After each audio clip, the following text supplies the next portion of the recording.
That's all right. You ready to go to work? Oh my God. I'm so ready to go to work. Two black daughters who would be treated differently because of how they look me in the eye and ask, so what are you going to do about it? To try and fix it. It's why during the foreclosure crisis, I took on the big banks as California's Attorney General. It's why, as United States Senator, I have fought to represent overlook or don't take seriously. Right now, America's trying to rip away health care. While small businesses close, he's out for support, he tear-gassed them. America is in crisis, and I know Joe Biden will lead us out of it. He's a man of faith, decency, and character. He raised his family that way. I saw it firsthand. It's a battle we can win. We just have to take action. Absolutely, yes, Joe. And I am ready to work. I am ready to do this with you, for you. I'm just deeply honored, and I'm very excited. Biden-Harris campaign event, Sister to Sister, mobilizing in action with Senator Kamala Harris. And now, please welcome Rose Dottie.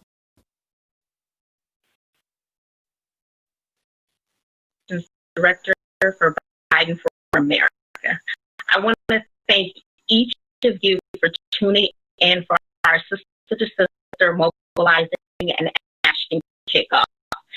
We have an exciting program laid out for you today, full of dynamic our community. First on our program is Melanie Campbell, chair for over 20 years. Melanie? An introduction. It's my honor to join two of my heroes, Senator Kamala Harris, Democratic Vice Presidential nominee for the United States inaugural Biden-Harris campaign, Sister to Sister, National Black Women's Voter Engagement Program, albeit virtually, with all of my sister leaders. Today, the nation celebrates Women's Equality Day to commemorate the 100th anniversary, stating, quote, "The right of citizens of the United States to vote shall not be denied or abridged by the United States or by any story," teaches us that when women certified, they faced many barriers. That Black women faced racism, voter suppression, intimidation, and even threats to our very lives for attempting to exercise their right, who founded an HBCU, Bethune-Cookman University in Daytona, Florida, happens to be my mom's, Janet Campbell, the late Janet Campbell, attempted to encourage Black women to register to vote. She was targeted by the Ku Klux Klan and other white supremacists. I think it's also important to note 50 years before the 19th Amendment was ratified with the 15th Amendment. However, for Black women and men, it took another 45 years before they were the movement of the 40s, 50s, and 60s, especially Bloody Sunday, when the late Congressman John Lewis, Amelia Boynton, Jose Williams, and so many others were beaten attempting to cross the Edmund Pettus Bridge in Sunday. The right for Black suffrage continues because in 2013, the U.S. Supreme Court, Shelby v. Holder, gutted the enforcement powers in the Voting Rights Act. So because of that fact, we know that votes of all races. We also know that so many of our rights are on the ballot. And indeed, on August 28th, we also commemorate the 57th anniversary of the March on Washington. To do as Congressman John Lewis always challenged us to do, you vote like your lives depend on it, because it really do. Last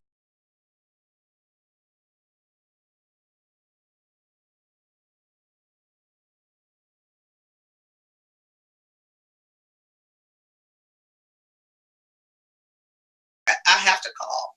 But we also can hear our sister ancestors shouting for joy. The Dr. Dorothy Height, Ella Baker, Rita Samuels, and so many more. Senator Harris, we know you are the first African-American and Indian American woman to represent California in the United States Senate. Only the second Black woman to serve in the U.S. Senate. And you were the first Black woman to be elected to serve as Attorney General for the state of California.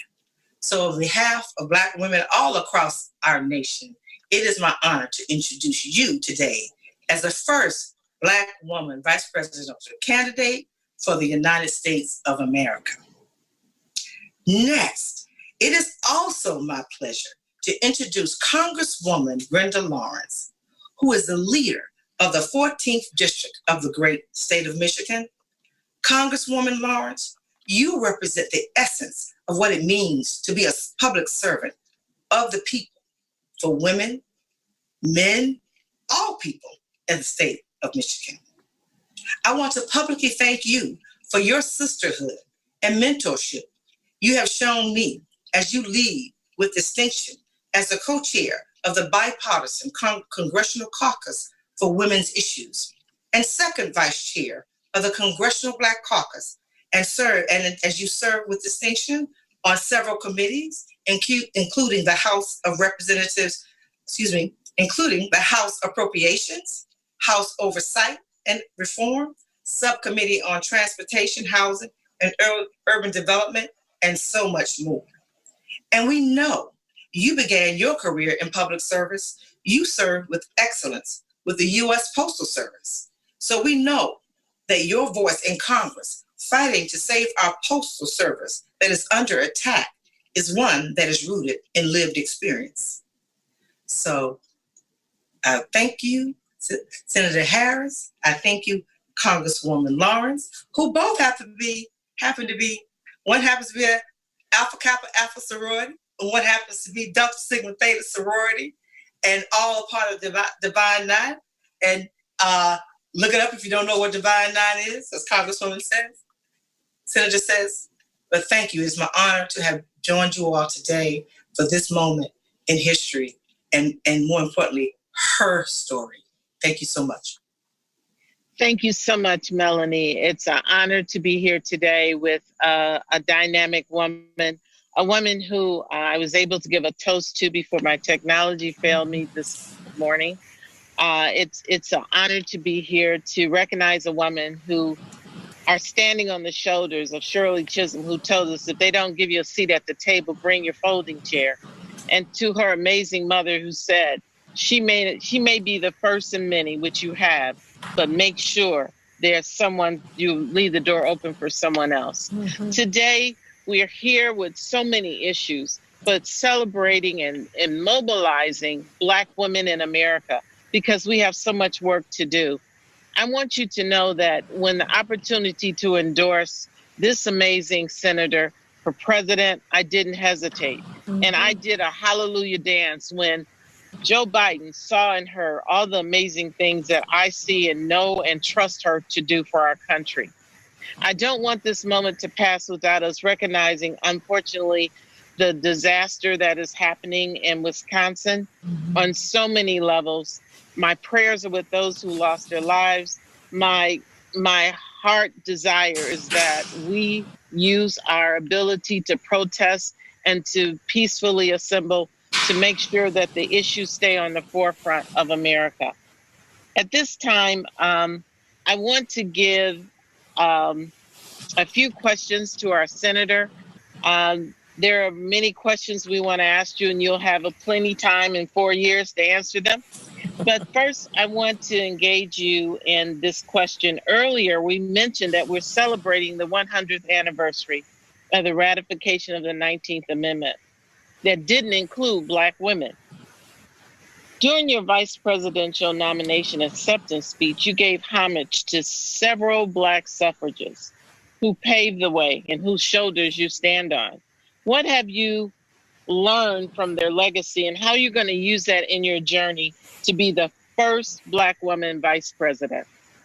Thank you, Congresswoman Lawrence. Brenda, you have been a sister to me. You have been a friend. You have been a colleague.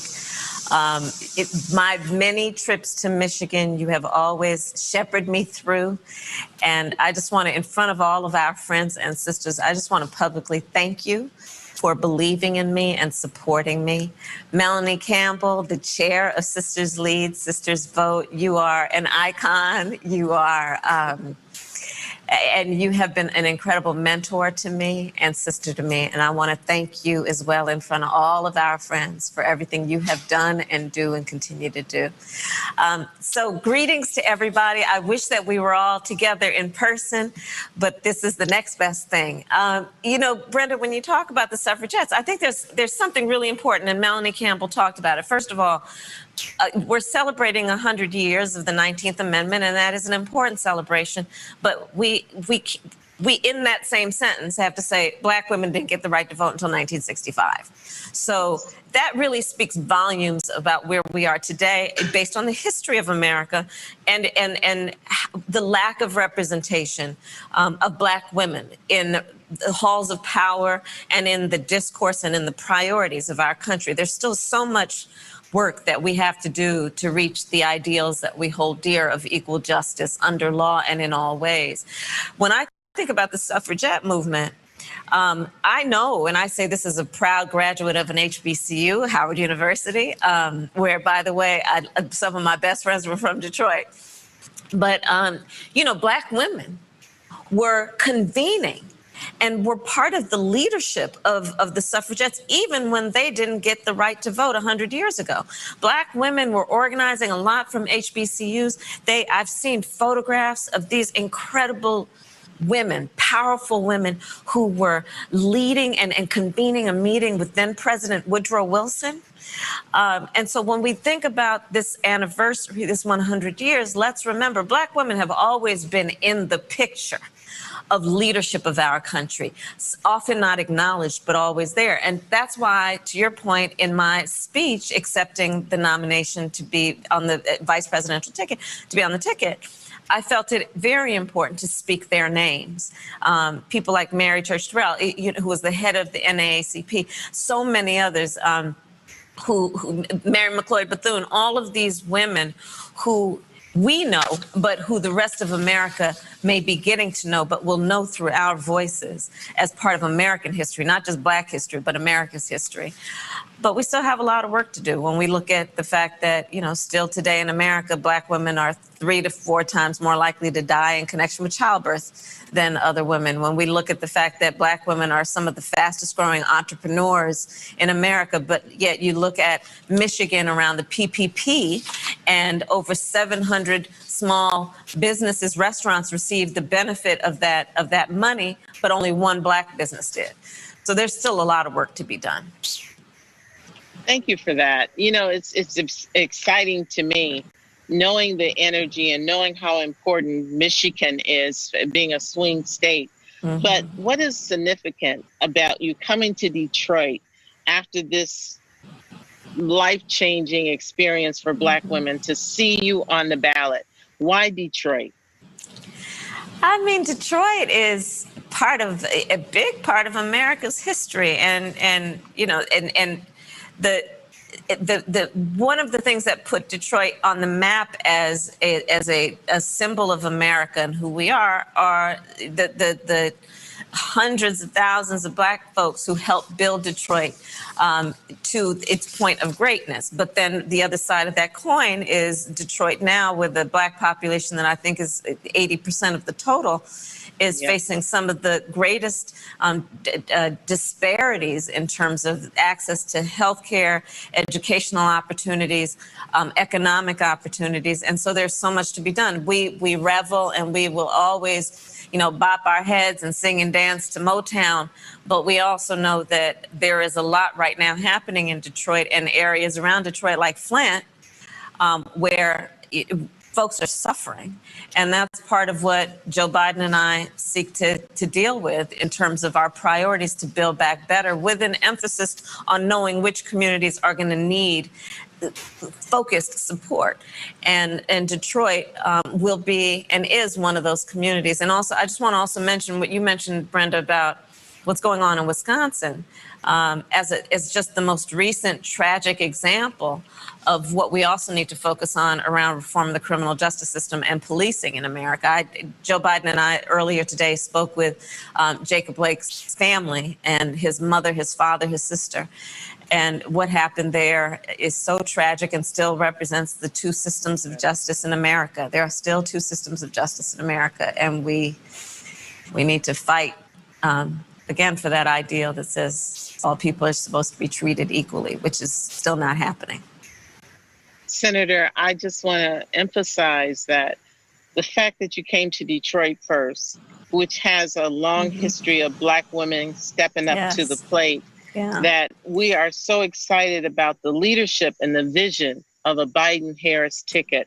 And I know and I trust that all of the brilliance that life has afforded you, I know that you're going to bring that to make this America a better place. We need you so bad. And so the fact that you chose Detroit is just energizes us more. And you'll hear more about that. Your mother used to say, you may be the first to do many things, but make sure you're not the last. Yes, how do you lift up other women to ensure that they succeed? And how can other women do the same?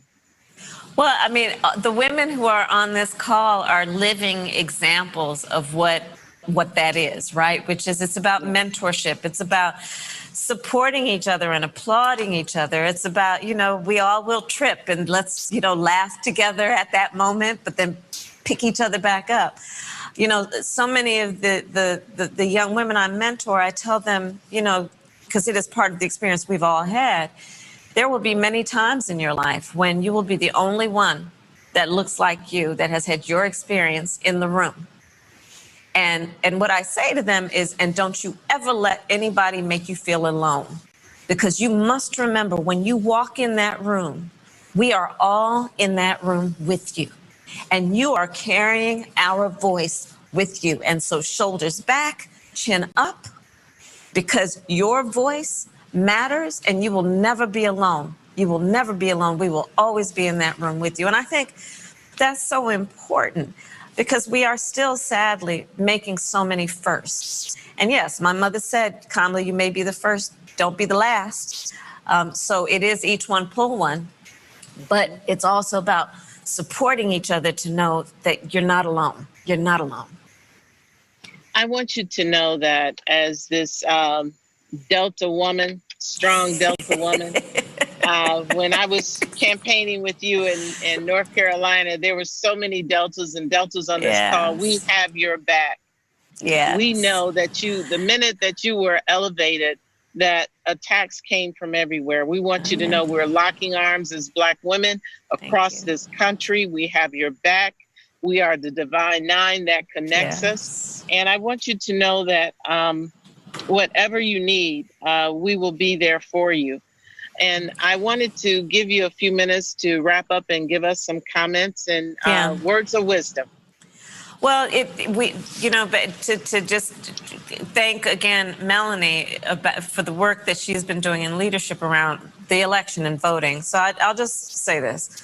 I serve on the Senate Intelligence Committee, so I can tell you that you should believe when the intelligence community has told you that Russia interfered in the election in 2016, and they targeted Black folks with misinformation to turn us off from voting, a form of voter suppression.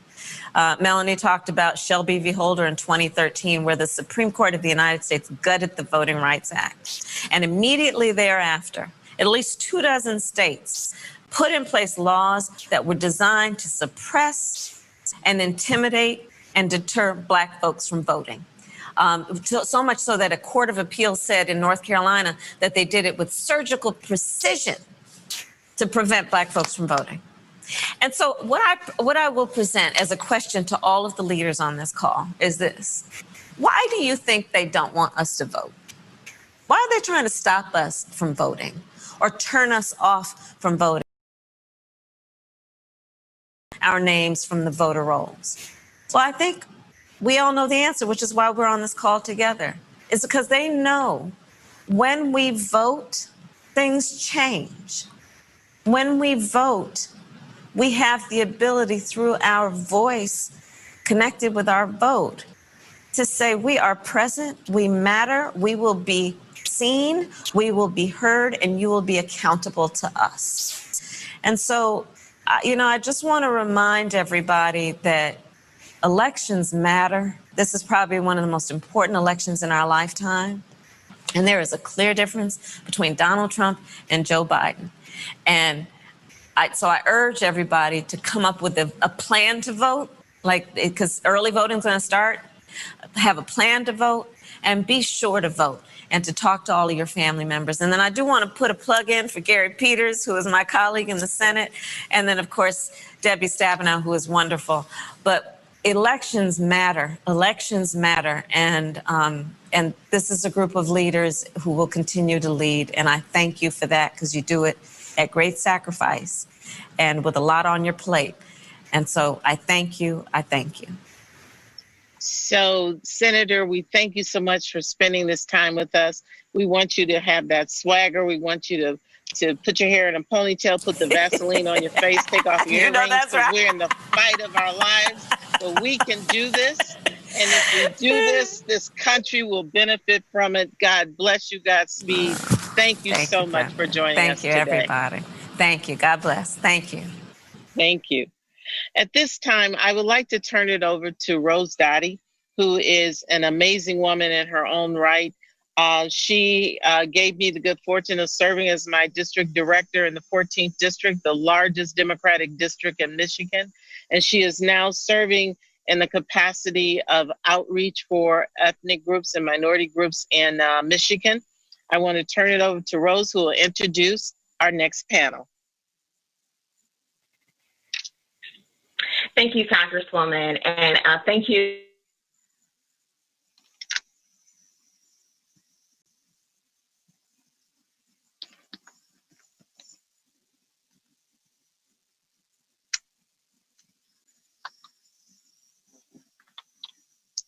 Jadana Dinges from Margot and Max, and Dr. Anna Anderson from University of Michigan.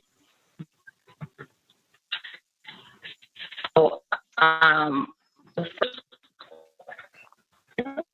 question will go to Simone. Simone, what can a new administration do to address environmental justice, and why is it important for your work that we mobilize in big numbers this fall to elect Biden and Harris? Thank you so much for the question. Thanks for this opportunity to be here in my personal capacity and share with such an accomplished panel of sisters. One thing that we could see with this administration, or a ticket like this, is we can take a reciprocal approach to all things water, all things air, habitat, all of those things that are occurring now in this administration. New administration can make a change in. The second thing that we can look at under a new administration is restoring trust and trusted sources. That's important when we talk about environmental justice work. Restoring regard for institutions, enforcement, oversight, permitting, the rule of law, restoring investing in our urban centers, our Black media, our Black health, our Black lives. That's what a new administration can absolutely do. Not only does a ticket, this Biden-Harris ticket, know what the challenges are, but they understand the systems that are in place and how to navigate those systems. This ticket understands not only how to navigate those systems, but how to end and transcend some of the systems that now need to be restored and others that need to be removed altogether. And so, when I think about this ticket, I can't overemphasize the restoration that is required from the EPA to the DOJ. It is a ton of work that needs to be done. And we as sisters have an opportunity to usher in a ticket that has the needed skills to do that work, the thoughtfulness, the intentionality, the intersectionality of ecosystems. And what I mean by that is when we look at our local, county, and state budget shortfalls, furloughs, and firings that are underway, our cities need help. They're going to have reduced enforcement capability when it comes to our environment. So we're going to have to step in an innovative way and help with that. They're going to need us to create and help put together unique partnerships with residents and nonprofits, with funders and grassroots advocates. Our school districts are going to need help through philanthropy, including the need to tell our own stories. As our press and our media is struggling as well, it's important that the Black press tell our own stories. We also have a responsibility as sisters to support a ticket that understands water and infrastructure. The last 40 states, at least 40 states, are anticipating water shortages by 2024. The infrastructure and the storage and the recycling spaces that we put water, that technology, all of that is aging. Schools are testing positive for water contamination. Communities have water systems that have lead service lines that we have to address. So we have a lot of work to do that we can do, but this is the ticket that's already assumed the position in many ways. We have to look at water rates, water affordability, and make sure folks understand there's a difference and a distinction between water affordability and water assistance. Water affordability is something that is codified into policy. Water assistance is based on benevolence, a pot of money, and when it's gone, it's gone. So it's important that we make those distinctions. And then with this Biden-Harris ticket, we get a ticket that understands infrastructure. They understand bridges. Thank you so much, Simone. Service line replacement that's not finished. Thank you. Thank you so much, Simone. I mean, it's such an important issue that we need to make sure that we keep on the agenda. Our next panelist, Jadana Dingus, owner of Margot and Max. Jadana, how has your business been impacted by the pandemic and Trump's response to it? And why does this experience make this November so important to you? Thank you, Rose. Good afternoon, and thank you for this opportunity. I started my business, Margot and Max, an upscale resale boutique 6 years ago at my dining room table, with not much more than a Facebook page, Moxie, zero capital, and a single pair of earrings. In March, I expanded my business from a 750 square foot space to a 3,000 square foot space that I'm sitting in right now in downtown Ferndale. Essentially, I quadrupled my overhead and my expenses. I took a risk, a leap of faith, if you will. Reid Hoffman, the co-founder of LinkedIn, once said, an entrepreneur is someone who will jump off of a cliff and assemble an airplane on the way down. But for Black women entrepreneurs, we figure out how to fashion a parachute out of a pair of pumps and an oversized scarf on the way down. Because we often don't have the benefit of capital and other traditional resources. So we make do, we wing it. We do that and we do it well. Most Black women are skilled at navigating adversity and being innovative because we have to be. I was certain that I could be successful in this new location where there's much more visibility and a lot more foot traffic. So we packed up everything and we moved. We opened it at our current location on March 7th, and there was so much fanfare. We had a ribbon cutting ceremony with the mayor of Ferndale, and there were lots of enthusiastic, loyal clientele here.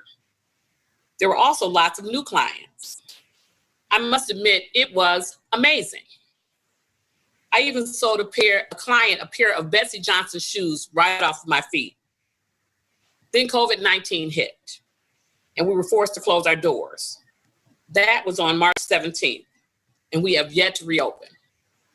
Gone were the throng of clients, many of whom I knew by their first names. Gone were the shopping parties and private events. Gone was the personal service and warm atmosphere that we had worked so hard to provide.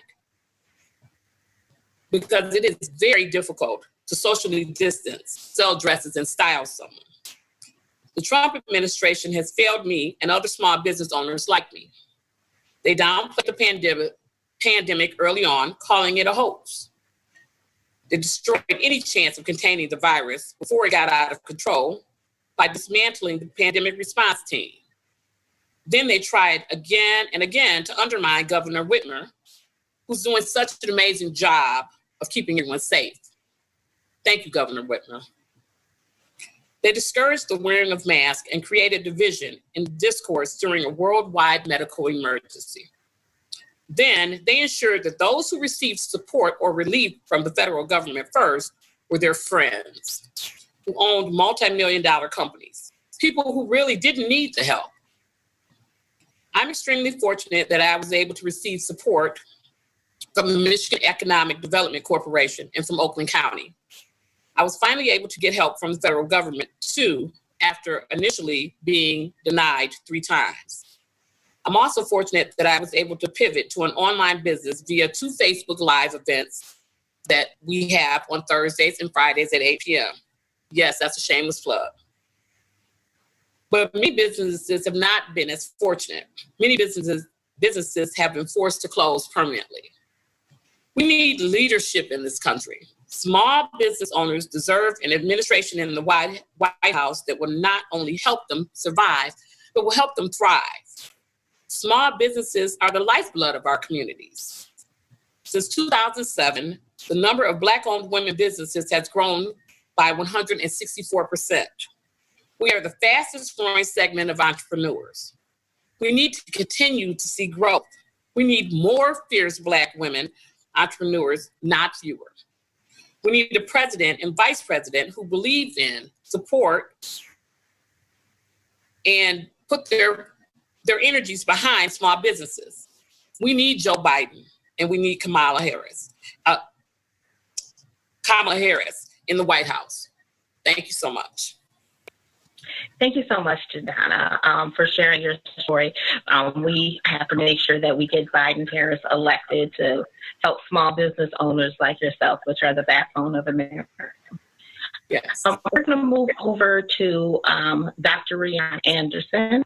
Dr. Anderson, it's such a tough time for Black women right now with the pandemic, racial injustice, and just, everyday life. Talk to us about the difficult moment that we're in and how we can change it by showing up at the polls this November. All right, y'all. Well, I've got 4 minutes, so I'm going to have 4 fast facts about how Black folks, and especially Black women, are doing in our current climate. Number 1, let's talk about COVID and mental health.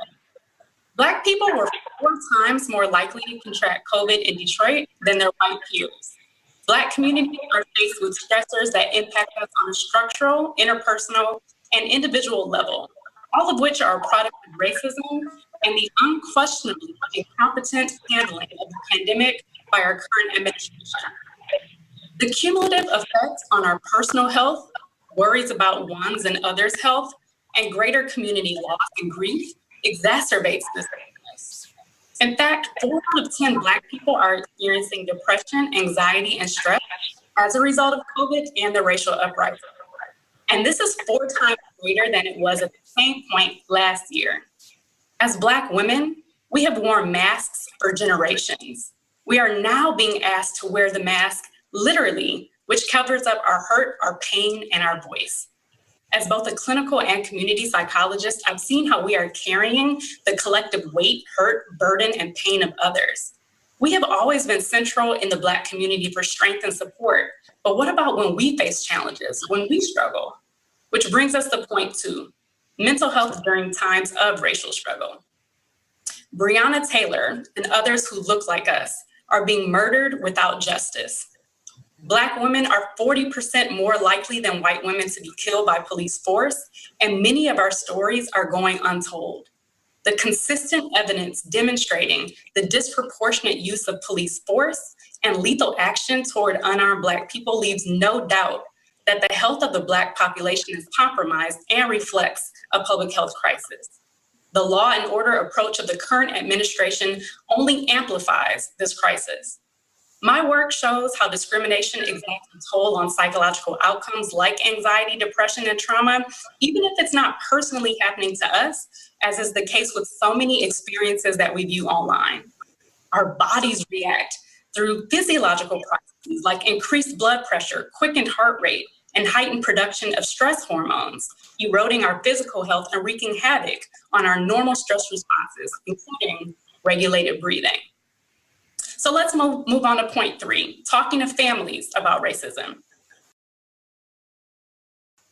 Their children about race and how to breathe in most race-related situations. But now we have to couch the disparate outcomes of the virus and violence into the talk, adding yet more stress to what we have to say and what children have to contend with. About 3 out of 4 Black mothers engage in this conversation with their child, and it can be tough to think about the right things to say to keep our children safe, healthy, and well in a country that dehumanizes children of color. But this talk helps to drive us to action and effectively takes the pain from inside our minds and bodies back to that external environment causing the pain in the first place. So even though building up the confidence, skills, and calm to have this conversation can be tough, especially given our current social challenges, it's helpful to think about how we can make a change in our communities, especially for our children. So finally, what can we do about all this? Well, finding a moment here or there to breathe, to take the proverbial mask off, to get a sense of what we are carrying, these are all important to our survival and thriving. Sister to Sister and Essence, for example, are showing that we have a community of women here to support each other. And at the end of the day, the most important thing that we can do for our health, well-being, and future survival is to vote.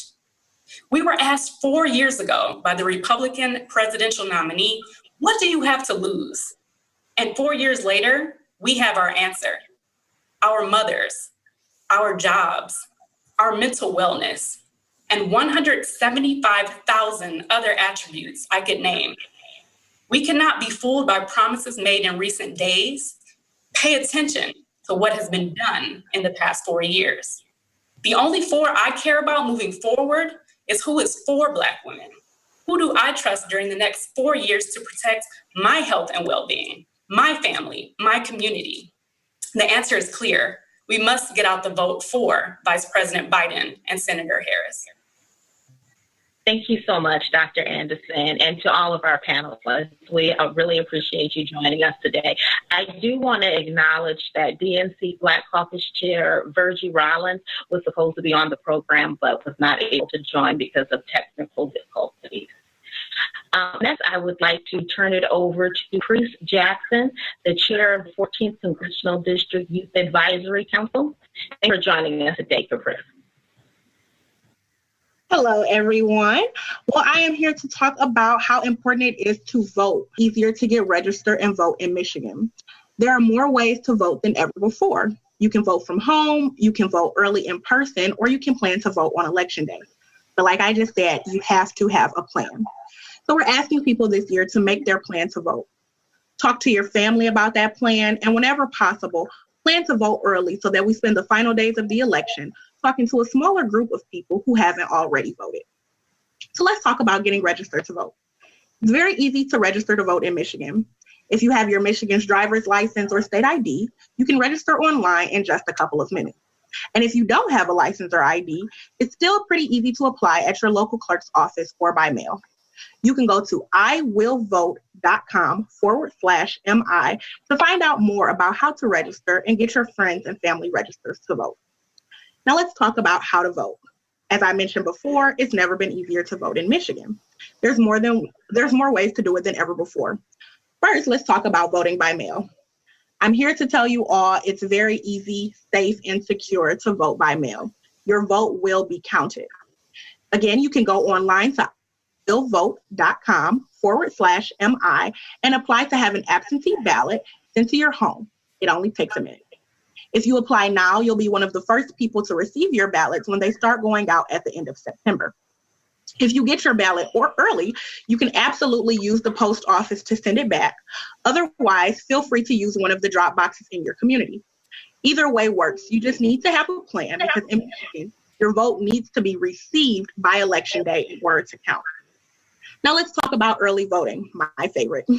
Starting on September 24th, you can go to your city or township clerk's office or a satellite office, apply for your absentee ballot, and vote it in person right there. And if you're not registered, you can actually get registered and vote at the same time. This is a great option for people who don't want to deal with the mail or who just really like to go and vote. And you still get your I voted sticker. You can check iwillvote.com/MI to find out when and where early voting is happening in your community, starting on Thursday, September 24th. And finally, the polls will be open on election day. If that's what you like to do, you can go and vote on election day. You can also find your polling place at iwillvote.com/MI. But we're strongly encouraging everyone to apply for that absentee ballot or participate in early voting because in this election, we don't have a single vote to spare. Finally, if you want to help protect voters this election, there are two things I want you to know. If anyone needs help voting, the Biden-Harris campaign and the Michigan Democrats are running a voter protection hotline with trained attorneys to help people with voting. That telephone number is 1-833-MI-VOTE. Again, 1-833-MI-VOTES. It's open now and will be until Election Day. Call anytime. And if you'd like to volunteer to help protect voting rights in Michigan, look for the information that will be sent out to all of our attendees. In this election, we all know our democracy is at stake, and we want your help. Thanks, everyone. And let me turn it back over to Rose. Thank you so much for sharing that information, Caprice. I really appreciate it. Now we would like to bring in our chair of the Michigan Democratic Party, Lavora Barnes. Thank you so much, Rose. You are amazing. Thank you, all of you who are joining us this afternoon. I know that you have been as uplifted by the sisters on this call as I have. I guess you can imagine that as chair of the Democratic Party, I don't spend a lot of time in rooms full of Black ladies. So thank you all for having me here, and thank you for being here with us. We've heard it over and over again. Black women are the backbone of the Democratic Party. We donate to campaigns, we register voters, we knock the doors, we make the phone calls, and we vote at the highest rates of any demographic group. We do this work despite being subject to racism and gender discrimination. We do this work despite being underemployed, underpaid, and underappreciated. We do this work while our families suffer injustice after injustice. We do this work, sisters, because we are our mothers. As Black mothers, we put our families on our backs and we carry them. We've done it for generations. Our ancestors did it for us, and we will continue to do it. And for Black mothers, motherhood isn't about biology, it's about community. Our community is our family. And that's why it will be Black women who will pick up each member of their family community and make sure they all vote. When they try to block us from voting with their suppression tactics, we will not be stopped. When they try to stop the mail so our ballots might not get counted, we're gonna pick up our family members with those ballots and walk those ballots to the clerks or to those drop boxes. When they tell us lies about our candidates, we will be the truth tellers for our family communities. We have to, because this election, as we have said over and over again, is the most important election of our lifetimes. If we don't turn out this maniac in the White House, our families, our children, our children's children will suffer, suffer, suffer. We must vote. This is the election our ancestors, our mothers prepared us for, and we cannot let them down. Please vote and make sure everybody you know. I tell everybody, take your kids, take your sister's kids, take your neighbor's kids, get them a ballot, get them voted. Thank you. Rose, back to you. Thank you so much, Madam Chair. And thank you, Melanie Campbell, Senator Harris, Congresswoman Lawrence, and all of our panelists. And thank you to each of you for joining us today. Remember, make sure you are registered to vote by going to iwillvote.com/MI to check your voter registration or order an absentee ballot before October 30th at 5 p.m. Thank you and goodbye. I just wanna be yourself. Don't sweat, girl.